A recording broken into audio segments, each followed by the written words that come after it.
يا أبا صالح. And then there were those who in the most difficult situations turned their back on the 12th Imam. Who was this person? A companion of the 12th Imam. He started out as one of the closest companions of the 12th Imam.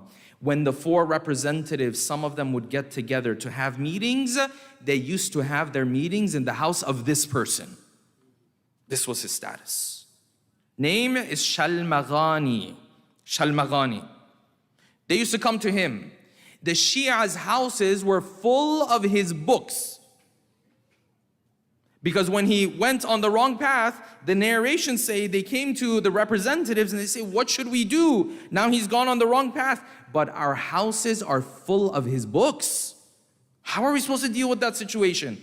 What does that tell you? That tells you he was not just a close companion. He was a scholar and he was playing such a role for the Shia that their houses were full of his books. Is it possible someone starts out like this and then leaves the faith altogether? It's possible.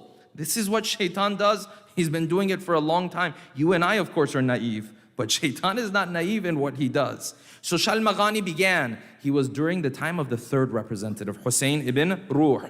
As Hussein ibn Ruh had to hide at times because of the persecution, Shalmaghani started to play a more important role.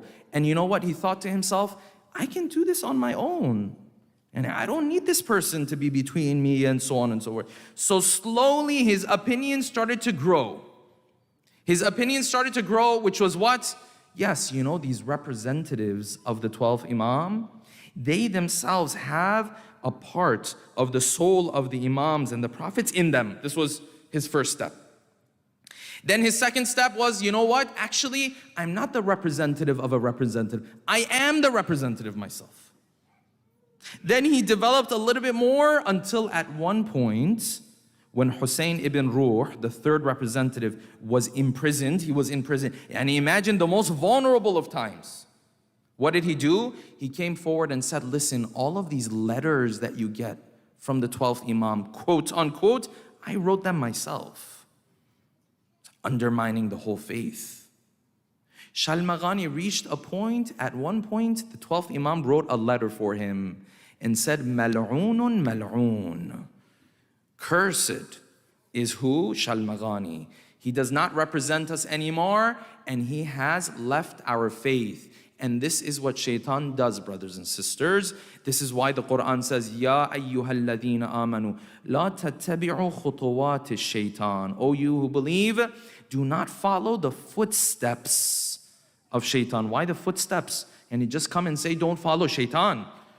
Because all of the Mufassirin have said what? Because that's what Shaitan does. He leaves footsteps for you first.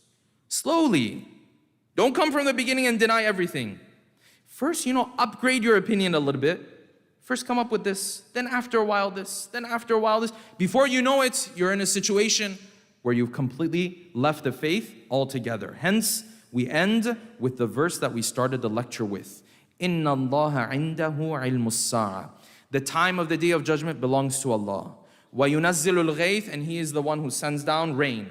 وَيَعْلَمُ مَا فِي الْأَرْحَامِ. He knows what lies in the wombs of mothers. And then what does the verse say? وَمَا تَدْرِي نَفْسٌ مَاذَا تَكْسِبُ غَدًا.